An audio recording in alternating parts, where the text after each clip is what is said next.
Yoo yaa harka fuunee akkam jirtu kabajamtoonnii fi hordoftoonni chaanaalii kootii nageenyi rabbii bakka jirtanitti hunda keessaniif isiniif haa ta'u isiniin jecha viidiyoo haaraadhaan guyyaa irraa walitti deebinee jirra. Viidiyoon koo guyyaa irraas akkuma beekamu guyyaa darbe jechuudha. Gaaffii barbaaddan na gaafadhaa jedhee viidiyoo xiqqoo tokko jedhee gadhiiseen ture. Namoonni baay'een gaaffii ciccimaa mataa nama caccabsu mataa nama diigu na gaggaafattanii jirtu.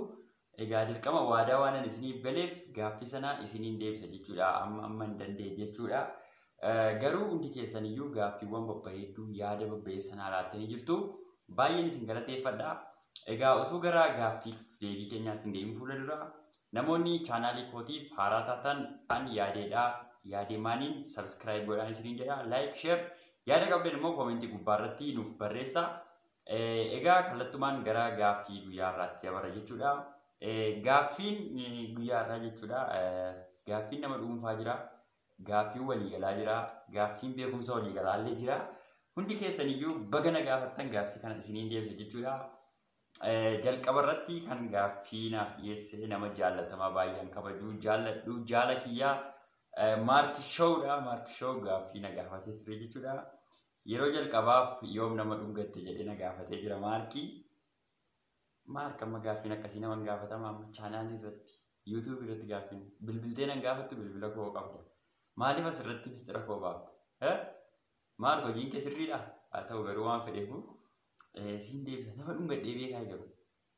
Nama dhungadhee beeku bar Maarkaan.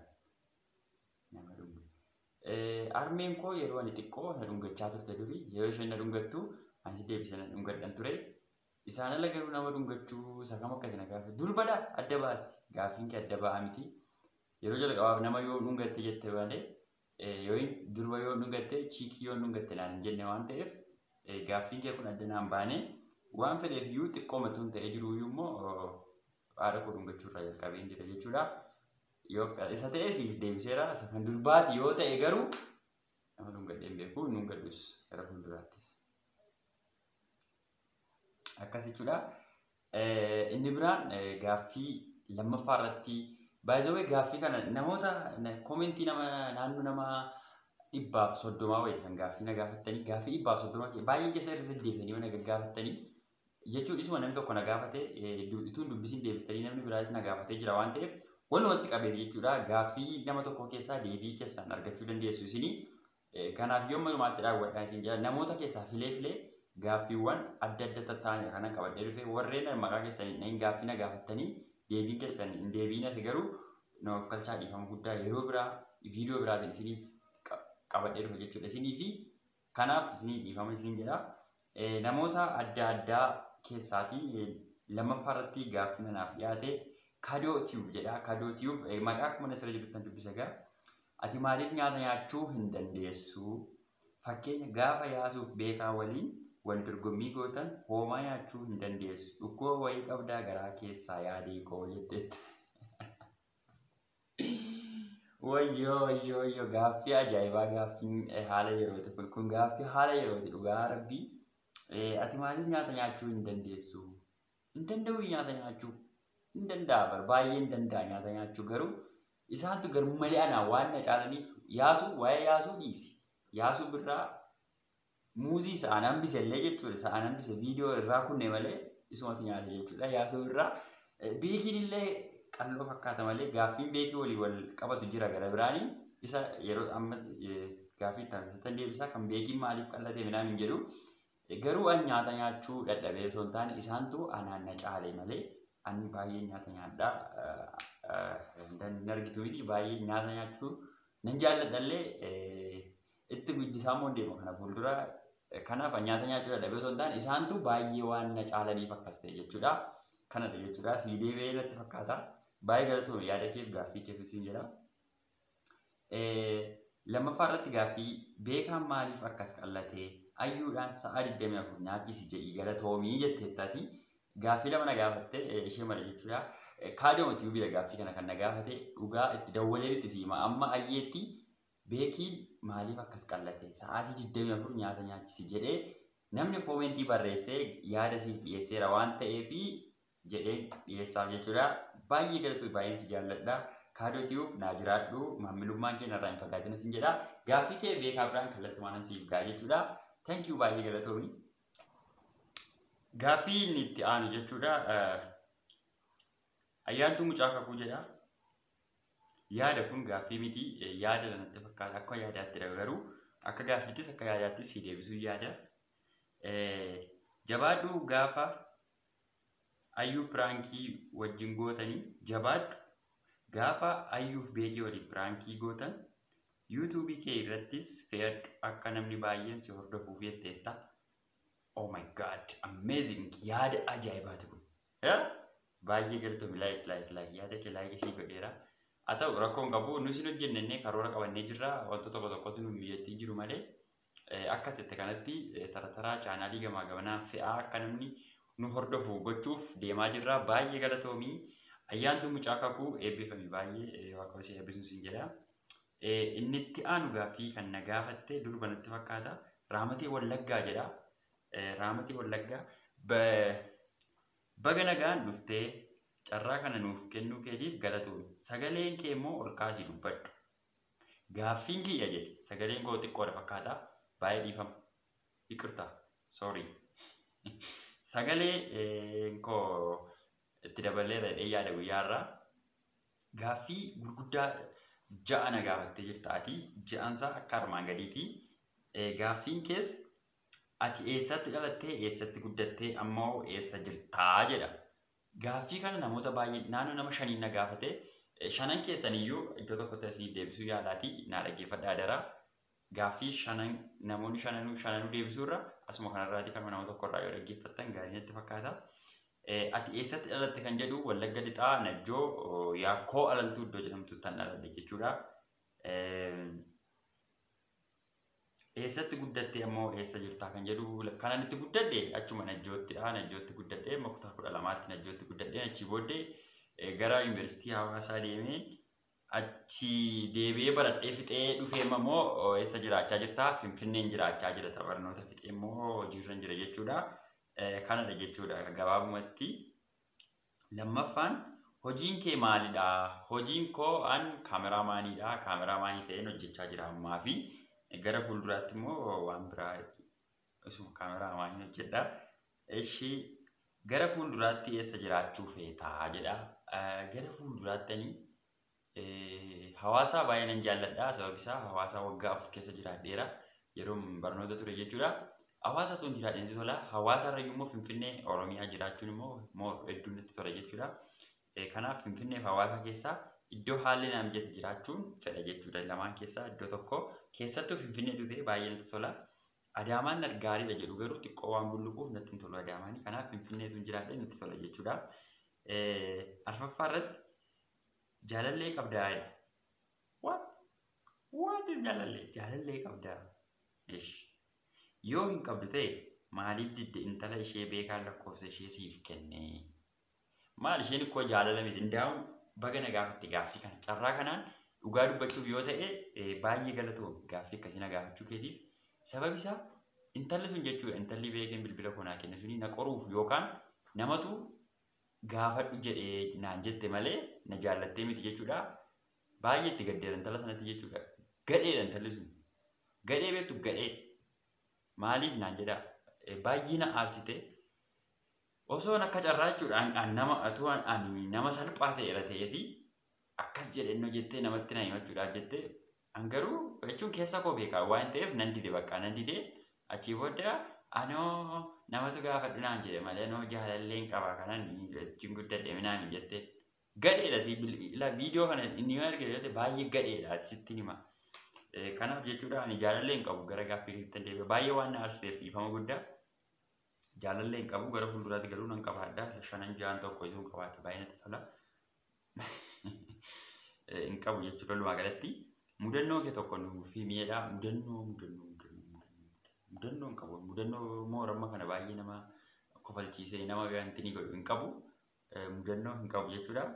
Abbaa kee immoo haadha kee irra jaallattaa akkanaaf deebiftu abdii guddaan qaba jetteetta. Abbaa fi haadha koo jechuudha baay'ee waaqaa gaditti nama baay'ee jaalladhu yoo jiraate abbaa fi haadha koodha. By the way abbaa fi haadha koo lamaan isaanii barsiisotadha. Barsiisotadha isaanii baay'een isaan jaalladhaa akkan sadarkaa kanaan ga'uuf iddoo kana akkan ga'uuf waan baay'ee ga'ee guddaa taphataniiru. Ofii dhabanii otoo ofii barsiisaanii ta'anii jiranii akkaataa ittiin barnoota baradhu illee natti maana gorsaa waan na guddisanii asiin na ga'aniif lamaan isaanii baay'een jaalladhaa. Abbaan koo Xorotaa Beeraa waggaa 38 barsiisee namoota baay'ee qaree. Haati koo naannoo waggaa 20 barsiifteetti. Bakka jira miti baay'een isaan jaalladha. Dhugaa dubbachuuf waaqaa gaditti naman dinqisiifadhu jaalladhu yoo jiraate abbaaf haadha kooti jechuudha. Yoomiyyuu isaan dagadhu oolmaa guddaan irraa qabdu baay'een isin jaalladha. Abbaaf haadha koon jaalladha. Baay'een jaalladha. Lamaan isaanii wal qixxeettan jaalladha jechuudha. Kun baay'ee wal qixxeettan jaalladha lamaan isaanii.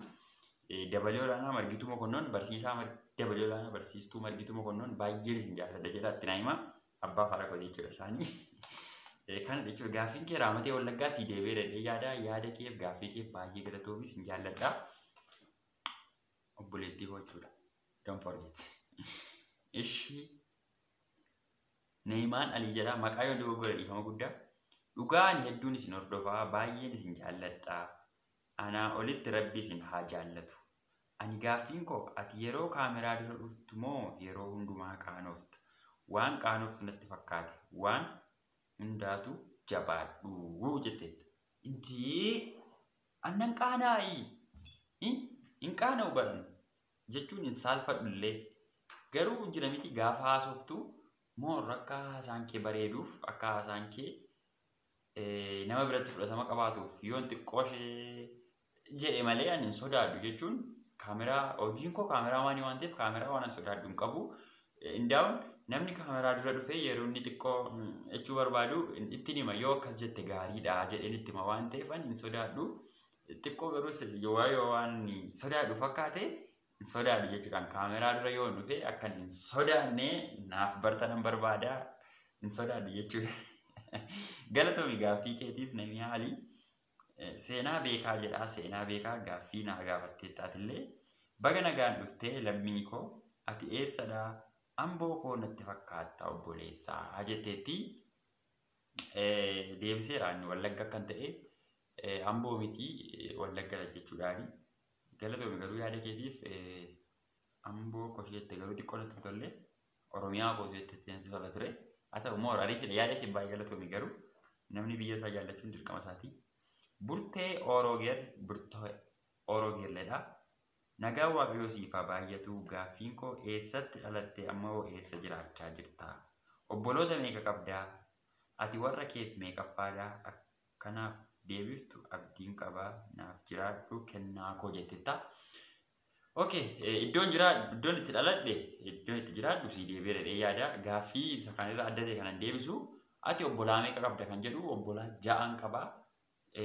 Hundumaa dabalii olaanaa, ayyaantuu dabalii olaanaa, suutumee dabalii olaanaa, leemmanee dabalii olaanaa, yaadachuu dabalii olaanaa, eebbaa dabalii olaanaa jechuun obboloota kooti. Obbolaa nama 6 qaba jechuudha. Obbolaa 6 qaba jechuudha. Dhiira 3dhaaf durba 3 nuti warra keenyaaf an nama 5ffaadha warra koodhaaf jechuudha.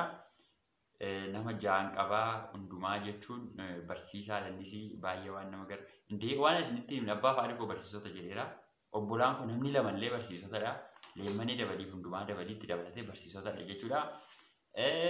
Suutumee dabalii ayyaantuu dabalii immoo neersiidha isaan immoo jechuudha. Ogeessota fayyaatii marfee nama waraanu jechuudha. Nittaanu eebbaa dabalii tafaa inni barataadha Amboo Yuunivarsiitii irraa makaanikaal injiinaringii barachaa jira. An nama 5ffaadha maatii kootii fi kana jechuudha maatii koo kana fakkaatu. Baay'ee viidiyoodhaan 6 isaanii iddoo tokkotti jechuudha guyyaa tokko qabadhe akkana isin dhufa abbaa faadha koo dabalatee abdii guddaan qaba na eegaa jechuudha. Iddoo jirtanitti nagaan na jiraadha isin jechuun barbaada carraa kanaan obboloota koon. Haa ta'u baay'ee galatoomii gaaffii keetiif Burtee Oroogeer Buzee gaaffii na gaafattee jirti. Ituun gara gaaffii keenya deemuun fuula duraa waa'ee Buzee waan xiqqoo isinitti himaa. Buzee jechuun ji'a 5 dura ishiin dubbadhu dhiiseera bakkaan dubbadhu. Buzeetiif gaaffiin kee baga nagaan dhufte yaadee gaaffiin koo yoom fuutaa jetteetta. Yooma fuudha isaallee dubbadhu jedhee atoo dhiiste amiin eenyutu si jalaa na fuudhee siinan si fuudhuuf ture amma garuu dhiiseera hin fuudhu ganaan ture jechuudha Buzee. Gaaffii kee garuu hedduu galatoomii.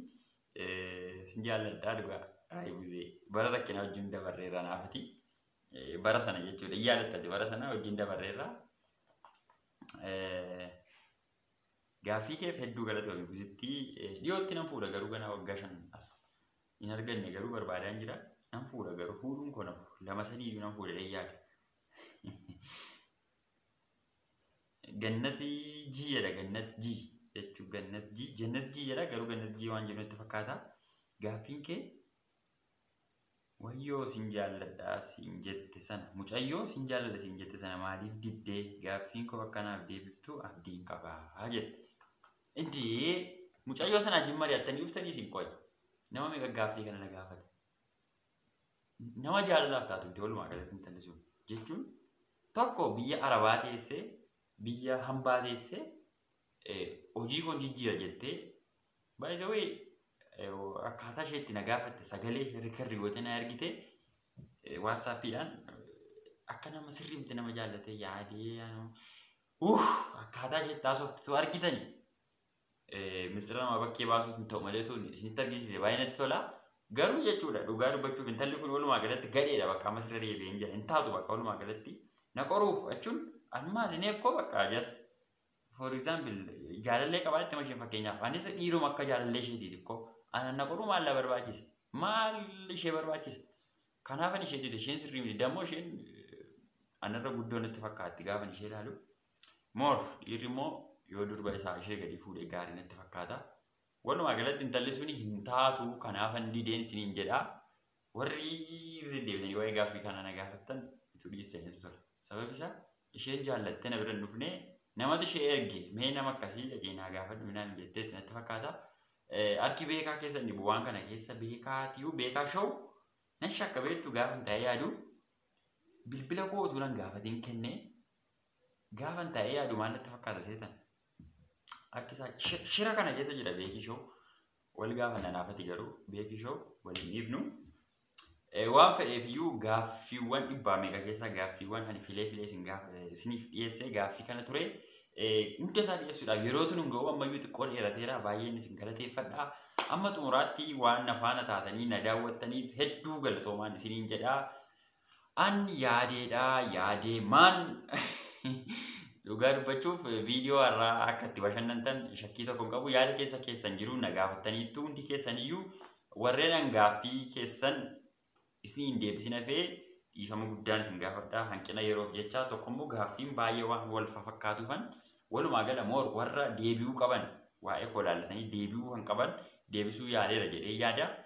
Yeroo biraa viidiyoo biraatiin amma wal arginutti iddoo nagaa turaan isiniin jedha. Chaanaalii koo immoo haaraa kan taatan like, share, subscribe godhuu hin dagatinaa. Walaa guddifnu walumaan guddannan jedha. Oroko baay'een isin jaalladhaa iddoo gaarii turaa. Viidiyoo biraatiin amma wal arginutti. Ciao!